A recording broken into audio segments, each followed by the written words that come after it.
Hello there, snacks. Welcome back. My name is Jack. Today's video is going to be celebrating a lot of screw-ups, as you can tell. Let's start with one of the most popular ones this week. So this is actually the last story I've read in this recording, but I'm moving it straight to the front because oh my god! This is a three-parter from 8 days ago. Today I screwed up by hooking up with my professor's daughter. I am a typical university student just trying to get through finals week. Tonight, after a very stressful day of exams and studying for my ancient literature class, I decided to casually scroll Tinder. It had been a while and I just needed to distress. Little did I know, this would cause me more stress than I could have possibly imagined. I swiped right on a girl who was less than a mile away. She was 25, a little older than me, but she was super hot and she seemed into me, so I went with it. She invited me over to her apartment, and she said that she had to go in 20 minutes, so make it fast. Needless to say, we got straight to business, but about 3 minutes after we began, we heard the front door open. She told me to stop, so I stopped, and we listened. The footsteps came in our direction, and I got pretty scared. I expected it would be like when my parents caught me a few years ago with my ex, and it would be embarrassment all around. Not at all. The ancient literature professor, who I absolutely despise, and whose test I was frantically studying for, walked into the room and froze. He saw her, gasped, and then he saw my face. His face turned red, and he screamed, "Get the hell out of my house!" I'm pretty sure I lost some of my hearing from how loud he yelled. Anyway, I put my shorts on and ran back to my quad. Now, as I lay in bed, all I can think of is how my college professor saw me naked. Not just naked, but raw-dogging his daughter without any clothes at all. He already didn't like me, and he is a very tough grader, so I already know that I am going to absolutely bomb this final and destroy my GPA. I see him tomorrow at 11 a.m. Wish me luck, and I'll update with what happens. Caught like a fish in a barrel, with your fish out. Yeah, nice. Now yes, obviously weird that what's he doing walking in on his daughter, especially one that is 25, though I mean I guess for all we knew he wasn't expecting to have her being banged in his apartment or house or wherever they were. But hey, if he fails you hard, rail his daughter harder. Though in the seriousness of this, some would say that this is probably grounds for either getting him recused from grading your paper or getting a remark from someone else. But the next day of the exam, he brings us an update with the sort of situation that is akin to what those people were theorizing. But it does bring up a few more questions later on. So short update, because I have taken the exam but I still don't know what's going on. I'm going to star out all the personal information because this blew up a lot more than I wanted it to, and I'd rather not turn this into a school-wide scandal. So I shuffled into class, praying that my life wasn't about to be ruined by this professor. Thankfully, the TA came into the room and said, "Due to a family emergency, Professor Starr will not be proctoring today's exam. He will email you back with your graded exam by the end of Saturday." Right after the TA said this, she started handing out the tests. When she came to me, she gave me this look and laughed before giving me the exam. I thought, great, now the administration probably knows. Anyway, I took the test and actually, I think I did pretty well. As soon as I got out of the room, I checked my email, it's a habit, and Professor Starr had emailed me.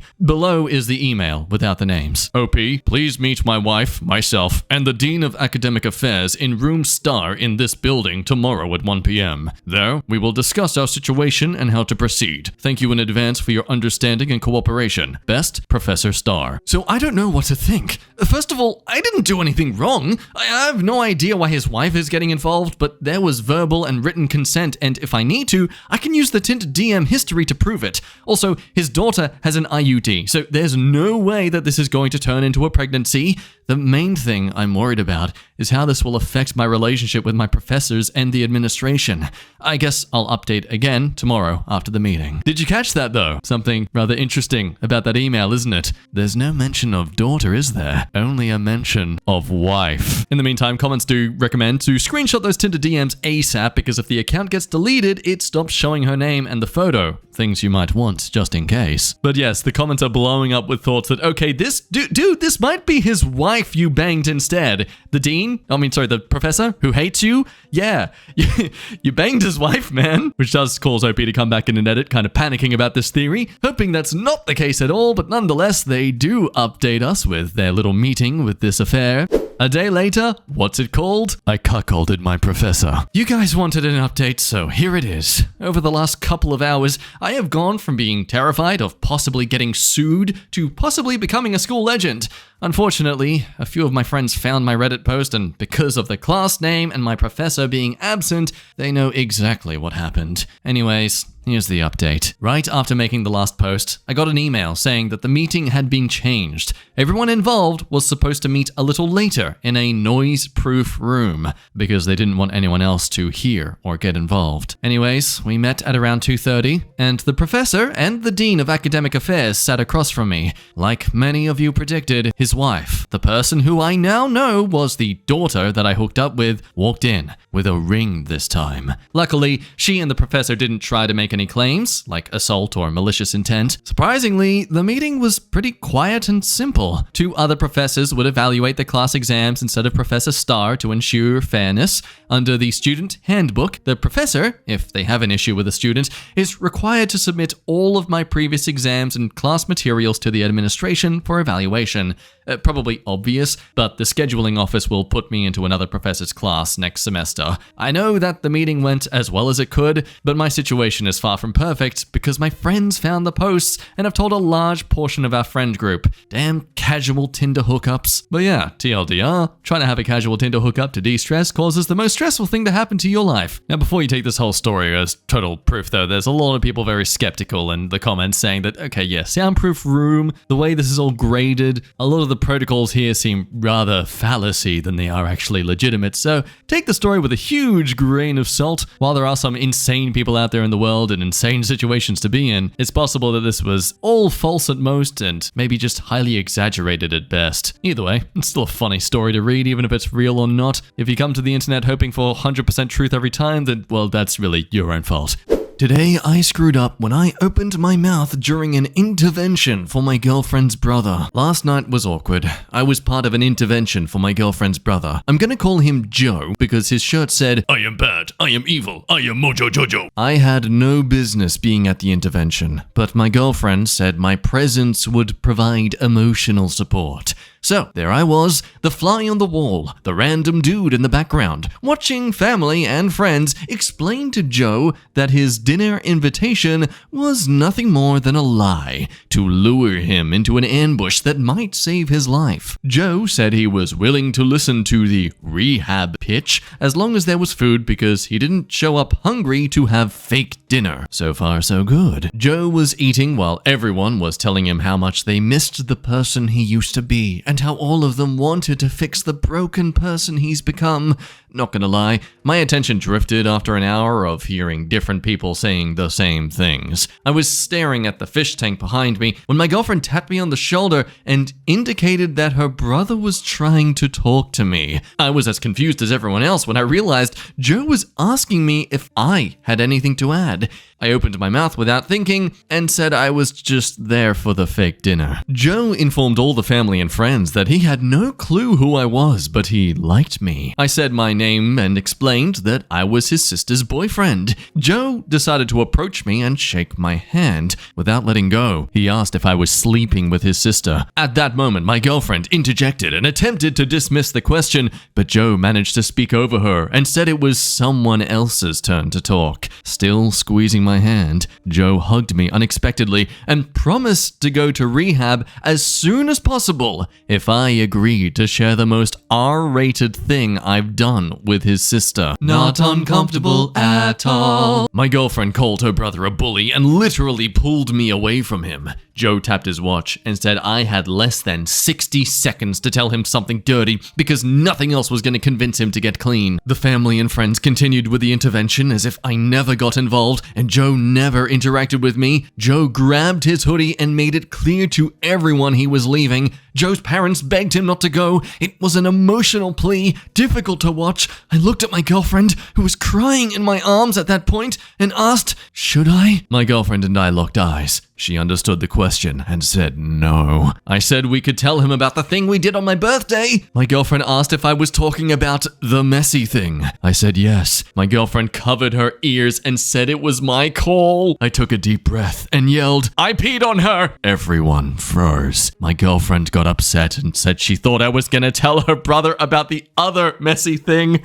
I asked, what other messy thing? My girlfriend became even more upset and asked if I forgot about the night she pegged me. I lowered my voice and said everyone was staring at us. Without making eye contact with anyone, my girlfriend practically ran to the bathroom and basically isolated herself for the rest of the evening. Joe said, no pun intended, but if I wanted to escape too, the back door was open. It was the most embarrassing moment of my life so far, but something good did happen. Joe gave his phone and his car keys to his parents and agreed to let them drive him to rehab the following day, which is today. My girlfriend is no longer completely mad at me. She said her mom and dad might never look us at the same way again, but for now, they're too busy helping their brother to think about how their daughter and her new boyfriend behave in the bedroom. The end. Wow, this is sitcom levels of weird. Sane enough that it could technically happen, but insane enough that 99% of people will never find themselves in this scenario. Yeah, some are skeptical about this story, but I agree to the comment below this one that, it seems like this was a legitimate tactic someone was doing as a way of intimidation and, diverting the discomfort of attention being all on him. Yeah, the addict saw an out. A guy he could intimidate and then give an absurd request. When random guy doesn't fulfill the request, then it's not the addict's fault they never got help. If only random guy had done the thing. Good on OP for not only following through, but jumping past R-rated into a couple X's. Addict really had no option besides completely abandoning a simple promise he just made a minute earlier. Also, to be fair, I'm sure hearing about the fact your girlfriend's...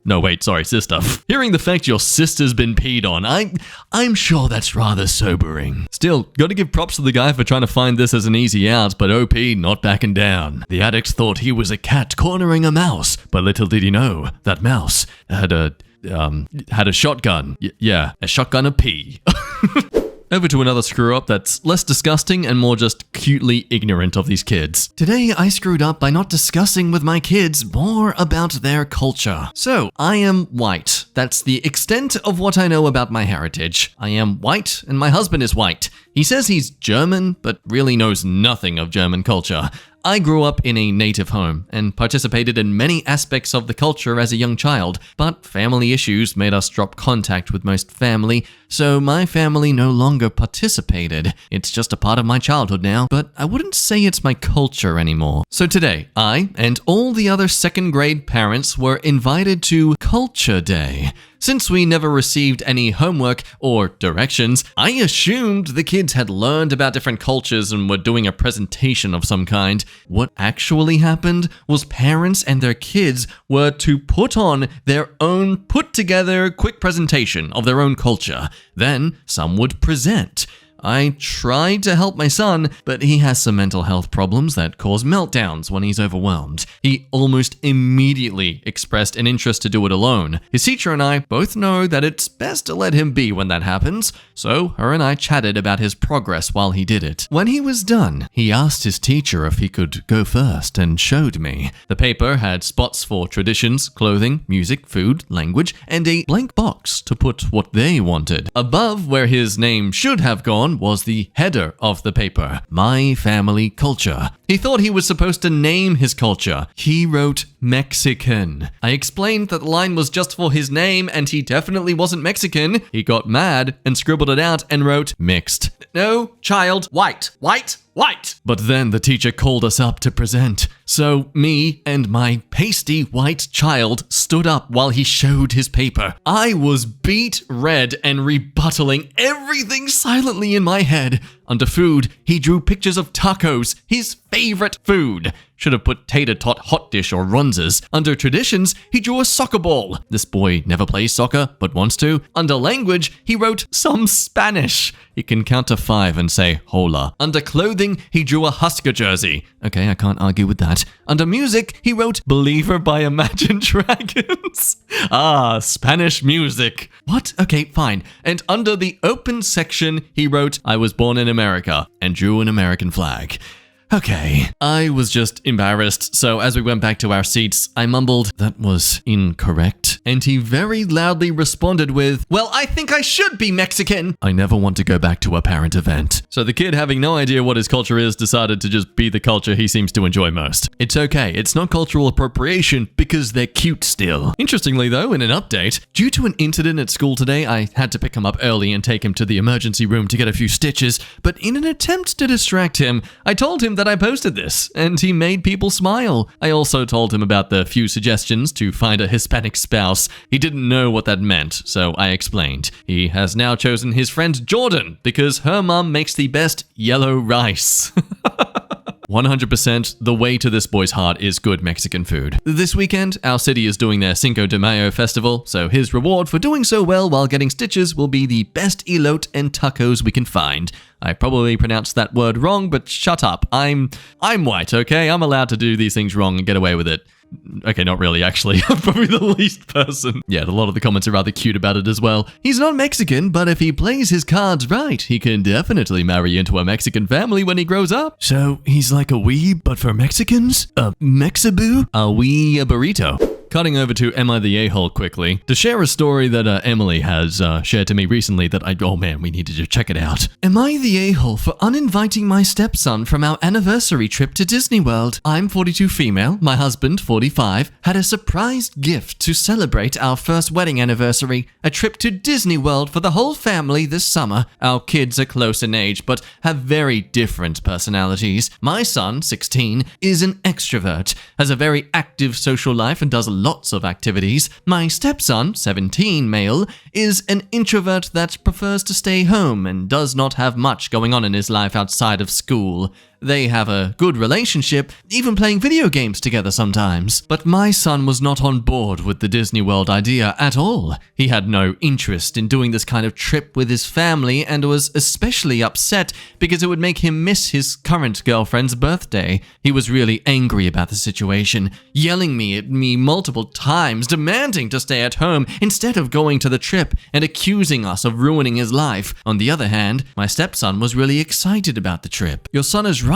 though, mother. How dare you make your anniversary plans all about you and your husband? Your son definitely doesn't sound like the type of boy who gets everything he wants from Mummy Dearest. Well, my husband is used to having a kid with no friends when doing plans like this, so he didn't expect my son's reaction. I felt that going just with my stepson would be anticlimactic and wouldn't fulfill the original idea of it being a trip for the whole family. I also didn't want to leave my son fully alone, with all the house to himself. We decided to leave them both, so my stepson can keep an eye on my son's behavior, while me and my husband have a romantic trip, just the two of us. My stepson is sad because he wanted to go to the trip, but my son is happy about the new plan. My stepson was more intense about his disappointment at first, crying and whining a lot, but he has mostly calmed down by now. I asked my son to try to include his stepbrother a little in his social life while we are out so he wouldn't be so lonely, and he said he would try to. My husband feels bad for his son being sad, but I am convinced this is the best solution for everyone. Am I the a-hole? Do you notice the difference in language when it's the stepson complaining versus her dear boy, biological son? Ooh. Though, of course, on the other hand, this is an anniversary trip of sorts. It's something for the couple. Yeah, you can make anniversaries about family as well, but I mean, ultimately, it's to celebrate you two being wed. So ultimately, it is prioritizing whatever you two both want over your kids. But another thought, are you sure your stepson's an introvert, or is he just more matured in life and doesn't really require as much friendships as your son does? I don't know about you, but this whole story reads as if she thinks her stepson is a loser. And that's definitely the thought of the majority in the comments, that yes, you're punishing the stepson for your son's tantrum, but then when the stepson complains, oh, well, no, can't accommodate that person's feelings, because he doesn't have a partner he's currently trying to get into the pants of. I agree to this one. It's rather ironic that you say the stepson doesn't go out a lot, but then the moment he's excited about going out, you don't let him? Well done, Mom. Back to a screw-up. Okay, the scenario is rather hilarious, but also when you kind of think about it, the OP is kind of an a-hole. Today I screwed up talking dirty in German. My girlfriend is deaf. At the beginning of our relationship, she had to read my lips to understand me. Now she understands me because we've been together long enough for me to learn sign language. Other than lip reading and sign language, vibrations play a role too. My girlfriend will often touch my throat when I talk because it allows her to feel what I'm saying instead of just watching the expressions on my face or concentrating on the movement of my mouth and hands through reading lips and sign language. She loves touching my neck and feeling the vibrations of my voice, especially when the two of us are intimate and I'm talking dirty. From my understanding, listening to me when I'm turned on gets my girlfriend off. What I said didn't really matter most of the time. What mattered was how I said it. As soon as my girlfriend touches my neck and closes her eyes during cowgirl or missionary,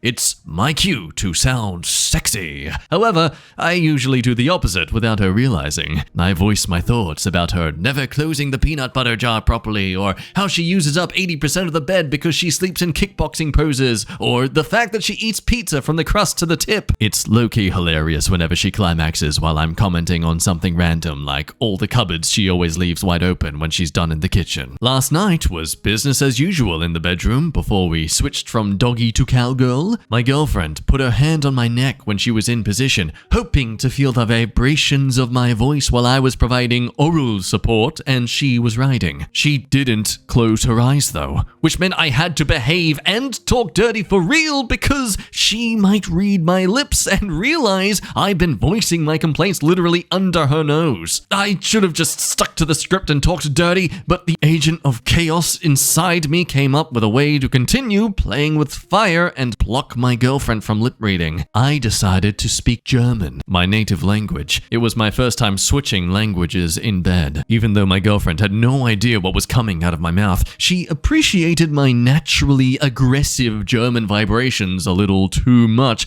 because her gentle hand on my neck instantly turned into an eagle claw as she approached the moment of climax. She squeezed my neck so hard, I sounded like a German chipmunk.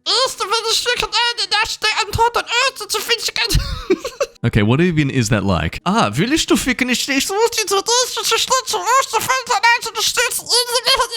My fight or flight mode prompted me to tickle my girlfriend to stop her from strangling me. I'm not sure why I opted for tickling as a method of surviving strangulation, but I think it had something to do with my hands being on her hips and the voice in my head yelling, "Target the abdomen, she's ticklish, it will weaken her." My girlfriend reacted to being tickled mid-climax like she was being electrocuted by eels. She released my neck, which was a relief, but it came at a cost. I slipped out during the commotion and felt my boner being butt-crushed in the process.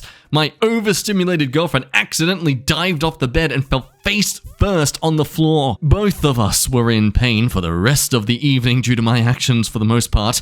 I awkwardly limp now. Bonus side story, I shared some of the details of my accident with my brother because I wanted him to find out from his boyfriend, who was a med student, if I should be worried about possible damage. I must have messaged my brother when he was high because he decided to create a group chat called Numbnuts and added me, his boyfriend, and practically all the med students the boyfriend knew. My brother copied and pasted my message in the group and encouraged everyone to comment using emojis only. I refused to stick around for the circus, so I exited and deleted the group. Now there is a whole university of med students that know who I am and what happened to me. Is this my punishment for complaining about my girlfriend not properly closing peanut butter jars? If so, I'm just gonna talk dirty like normal people do from now on, in English. Highlighting the most disturbing thing about this though. Sorry, but after I read that she eats pizza from the crust to tip, I simply could not focus on the rest. Yeah, she's not human. I'm sorry, you have to burn them. Yes, apparently German is a romantic language. If you're deaf, what a beautiful compliment for German people. It's like being told you have a face for radio. But yeah, there's actually quite a few people who think that, okay, despite the funny situation, making passive-aggressive comments about your partner while they're trying to be intimate and open and vulnerable with you, it's kind of a dickish move, buddy. And what do you think? Do you think they're in the right here to kind of bring this up? Or would you argue this is just someone finding a bit of fun in a otherwise intimate and intense moment? Like, I kind of feel like it's sort of bullying in a way if she's not actually aware or taking part of it too. But again, I can also see how it's just, lighthearted fun for some people, or some people don't take it as big of a deal as we're making it out to be. So I don't know. Let me know what you think down below. Over to another screw up between a partner, but this time your entire family being involved. Today I screwed up by smexting my girlfriend during family Christmas holidays. So this didn't happen recently, but Christmas time during COVID, and recently came across the subreddit, so thought I'd share this story. So COVID was the time when all my family were living in the same house to reduce cost, and so we weren't separated. We haven't got the biggest house, so I, 22 male, and my brother, 24, had to share a room together, and my oldest brother, 27 male, were in the same adjacent room. So there wasn't much privacy in the household during the COVID period. Come to Christmas, as most people did, as we as a family drank a lot, it was Christmas Eve and all the family had been drinking and trying to make the most of the COVID situation. We were all sat around the table drinking and playing Cards Against Humanity, laughing and joking around. This is where I find out my mum's got a dark sense of humor, winning with the most outrageous cards. But anyway, dinner finishes and we just start chatting. And this is where I get a message from my then girlfriend, which was a not safe for work message and saying she wants to call. I, seeing this as a great opportunity for some me time with a free bedroom and no one to disturb me as everyone will be downstairs, I say to her, give me 5 minutes. I excuse myself from my family and head upstairs. Now at this point, I'm quite drunk, feeling the effect of the liquid courage in me as I get into my boxers and start smexting my then girlfriend. It was going well, things are getting heated, and I noticed myself getting quite tired but kept going. Mistake. Not sure what it was, but maybe the mix of it being late at night and the booze and the beds being too comfortable, but I pass out, schlock in hand, mid-wunk and phone in the other hand, and I'm laying in my bed, topless. Now at this point, my mother wonders where I was all this time, as they must have assumed I was just going to the toilet when I excused myself. I think you can assume to where this is heading. My mum walks into the bedroom, sees me in this compromising position, and you'd hope she would cover me up from this embarrassment, but no, she doesn't. She giggles her way down the stairs and into the living room where my 2 older brothers are still drinking and chatting after moving from the dining room. She says, "Brother 1, brother 2, you won't believe what your youngest brother has done," whilst laughing to herself. At this point, they all run upstairs and my dad hears the commotion and comes as well. They all catch me in the same position my mum found me in, and oldest brother snaps a pic of me, and they wake me up and I quickly cover myself up, but by that point it's too late. It has now become a running family joke whenever I leave the dinner table late at night and head upstairs, and the photo is now my brother's and I's WhatsApp group profile. God. And apparently people wanted pics or it didn't happen, and he provides. I'm not going to show it even though it's blurred out. Nope, let's give this man some sort of privacy. I mean, the hilarity of not being the victim of it aside, I do agree it's extremely disrespectful, like, come on. But yeah, look, this person provided a GIF that is definitely very, very similar to the position they were caught in. We'll now move to True Off My Chest with an interesting story that's up for discussion. I've read through my girlfriend's journaling and it disturbed me. I've been dating this girl for a little over a year, long distance. We see each other on a monthly basis, a week, 2 at a time, and everything felt good outside of occasional overthinking and anxiety on her behalf. Other than that, we've communicated properly. Not a single fight with raised voices. Conflict is resolved by a compromise and conversation. It's as good as it gets. She's met most of my friends, including female friends. I've met hers too. As I was visiting her recently, I was asking to see her notes on something work-related. We more or less share a professional field, and as she pointed at a black notebook in the direction of the bedroom, well, I found a black notebook in her bedroom. But as I opened it, it became apparent it was her journaling notebook, and the stuff I've seen there made me feel uneasy. It's covered page to page with resentment towards me, where every time I would have gone out with my friends, she'd assume I'm cheating, or to quote, with another bitch. When my friends are at my house, we'd listen to their playlists on my account. and she'd track that on Spotify and assume I'm cheating because it's normally not the music I listen to. It's such a nightmare fuel because I could have placed every record here to a situation where I was having a beer with my male friend and not once gave a reason for her to doubt me and over-communicated every time,